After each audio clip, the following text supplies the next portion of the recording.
O primeiro... Isso, Marlon. O Marlon. O Marlon com o guia da cidade, assim, tipo, a diferença, né? Tanto na abordagem, quanto nos tópicos, os cursos. O Marlon finalizando ali a visita ao museu, falando sobre a tentativa, então, de trazer de volta o povo de origem afrodescendente para fazer parte dessa cultura, fazer parte dessa memória viva que é a cidade, né? Esse tombamento da cidade. É uma coisa que eu senti que faltou na nossa visita histórica da cidade. Assim. Também é muito pro turista que vem, ele não tem talvez esse olhar que a gente vai ter, a maioria dos turistas que vem, talvez não vai estar esperando uma narrativa como essa que a gente tinha comentado, que a gente quase não escutou, né? E quando se foi abordado o assunto, era uma maneira bem superficial que ele falava, a questão, não sei, acho que a gente observa isso na maioria das igrejas, dessas construções. Se fala muito da grandiosidade e tal, da beleza, mas a gente nunca fala, você nunca vê um guia falando sobre quem produziu, como que foi produzido, sabe? A quem frequentava, de quem que era aquele espaço. Então, a gente tinha comentado, né, que isso, a Yara que falava sobre a questão do escravizado, ele dava meio que uma fugida, porque não é o interesse dele. Porque o turista que vem, ele não quer ver, na sua grande maioria, ele não quer saber sobre isso. Ele quer saber quem morava, os grandes nomes, ver o ouro, ver essa coisa. E talvez o nosso olhar é um pouquinho mais apurado, até mesmo pelas matérias que a gente está representando aqui hoje. Acho que é bem interessante assim a tua fala, porque teve um momento até que o Samuel colocou e disse que é uma parte chata da nossa história, né? Até por isso que, vamos dizer assim, a questão do turismo, né? Muitas vezes não quer ter essa parte, entre aspas, chata da história, porque eu acho que até a palavra, no caso, chata, ela não quer se deparar com aquele passado, né? Que é um passado traumático, né? No final das contas, né? Porque se a gente pensar que toda a riqueza que foi produzida em costas, né? De pessoas escravizadas, né? Então a gente vai ver que é uma realidade totalmente diferente, que ela fica mais ou menos subjugada, né, nessa história mais oficialesca, né? E aí tem um link direto com a ideia do patrimônio, né, gente? Qual é o patrimônio preservado, né? O que está edificado? E aí a invisibilidade dessas populações outras em torno dessa configuração, afinal de contas, o que se preserva, né? Esse patrimônio edificado que a gente vê, por exemplo, onde é que está a presença dessas populações? Está nessa consciência que a gente tem, afinal de contas, quem é que edifica? Tá, efetivamente, quem são as associações? Eles se formam associações, o Aleijadinho treinou uma porrada de gente. Quem são os artesãos que ele fazia um molde e a partir do molde se copiava para outros espaços? Quem eram os artesãos? Quem eram essas populações africanas que vinham de África? Cara, quem extraía o ouro? A técnica de extração de ouro vem da onde? Esse conhecimento tecnológico vem de onde? Né? A própria questão de como trabalhar o ferro, forjar o ferro, que a gente vê nas sacadas, há toda uma tecnologia trazida de África. E isso não aparece no discurso. De uma certa forma, a responsabilidade não é de quem faz a formação. Aí entra o papel da universidade, entra o papel nosso enquanto multiplicadores, porque nós somos multiplicadores.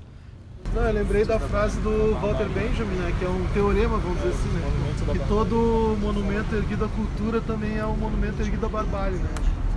E é justamente isso, né? O quanto tem de violência nesse processo de erguer essa monumentalidade, né?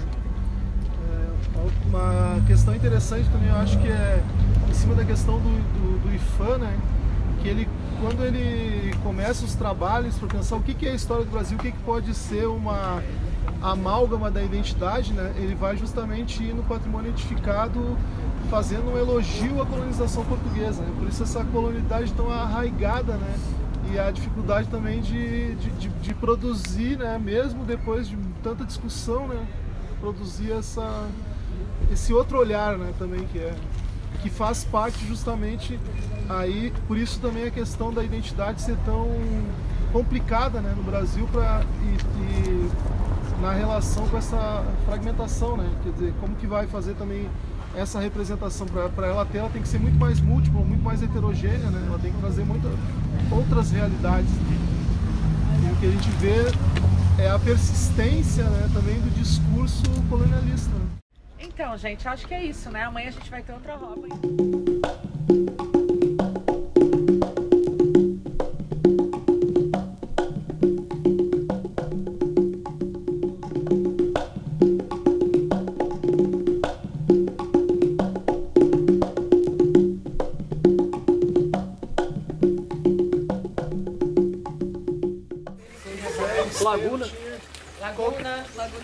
Laguna tem. Então aqui era a localidade onde se realizava o trabalho, né?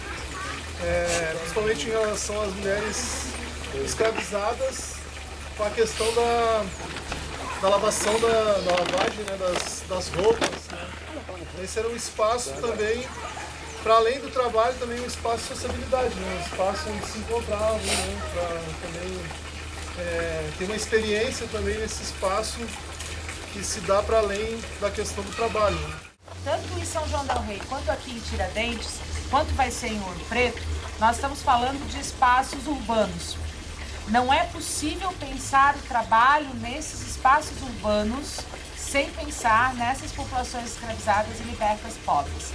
O espaço da rua era o espaço desses trabalhadores. Mesmo aqueles que estavam vinculados a trabalhos dentro de casa, precisavam sair à rua para realizar trabalhos que eram trabalhos domésticos, seja sair de uma casa, vir na Carioca buscar água e levar para casa, sair da casa, vir lavar roupa na Carioca e voltar para casa, seja sair de dentro de casa para jogar os dejetos e as sujeiras fora, ou na rua, ou em algum córrego, quando se proibiu de jogar a sujeira, né? Abrir a janela e jogar para a rua. Ou seja, nós não podemos pensar nesse espaço urbano sem ele ser constituído a partir desse vínculo com o trabalho dentro de determinado contexto. Né? Eu acho que é bem emblemático a gente terminar a caminhada de hoje aqui, né, nesse espaço da Carioca, para pensar tanto essa lógica do trabalho, a estrutura urbana que depende desse deslocamento dos trabalhadores, né, articulado. Então a gente viu várias coisas hoje, né, e tivemos boas surpresas hoje também, né. Foi um dia, eu faço a leitura que foi um dia muito bom, inclusive de coisas que não estavam planejadas e acabaram acontecendo, né.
se relacionar ao patrimônio, colocar o patrimônio nesse espaço e fazer essa observação, esse contato com essa memória, que foi uma coisa que ontem eu fiquei assim, pensar tudo que lá deve ter acontecido, relatado, institucionalizado, e não se tem uma memória sobre isso, e hoje a gente vai para um local que a memória é preservada, que ela é relacionada, que mesmo que o turista não queira ir lá para sentir o que a gente sentiu lá, que a gente veja a história com outro olhar, a gente foi lá e tem alguém que está preservando nesse sentido, de mostrar como as coisas funcionavam e a gente se colocar de uma outra forma para a sociedade.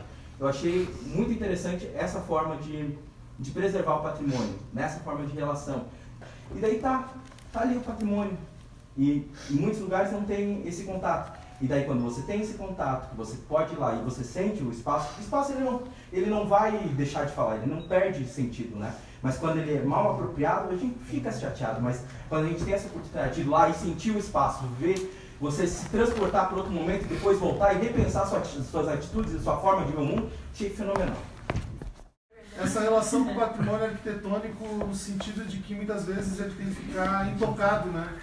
E ao mesmo tempo isso, quer dizer, tu não sei, é uma questão problemática, vamos dizer assim, que está colocada, né? Essa relação de uso do patrimônio edificado e ao mesmo tempo da manutenção desse patrimônio edificado, né? Então é uma relação que ainda está com bastante debate na questão do patrimônio, né? É isso aí, pessoal. Alguém mais gostaria de... Então, boas rodas, né? Gente,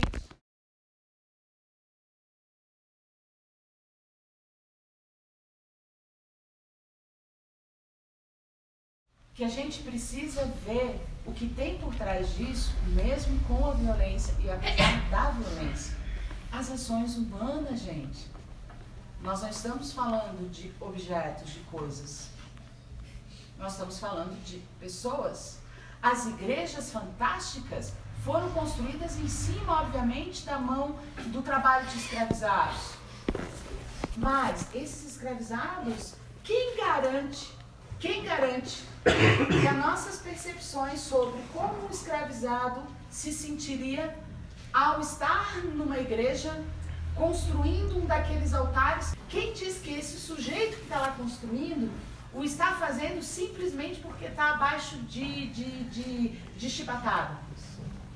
Quem garante que esse escravizado não incorporou o catolicismo? E eu não estou dizendo que não seja violento, tá, gente? Mas quem garante que esse escravizado não incorporou o catolicismo e ressignificou o catolicismo? E que quando ele esculpia aqueles negócios lá, ele estava... Quem garante que ele não estava lá esculpindo e construindo o olhar dele sobre aquilo? Não se trata de uma naturalização da violência, né? Não, é um estranhamento, mas para que esse estranhamento, na maneira como, no nosso caso, tem que...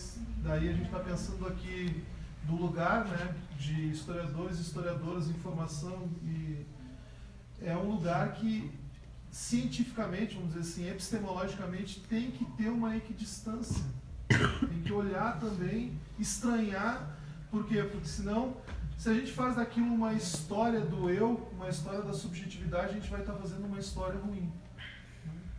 Mas espero que a gente consiga avançar, vamos dizer assim, né? Porque esse é o objetivo também aqui do professor Cláudio, né? Avançar nessas questões, né? Que são questões importantes nesse processo de alteração social, que eu acho que é tão importante nesse momento no Brasil, né? Então, palmas para nós, né?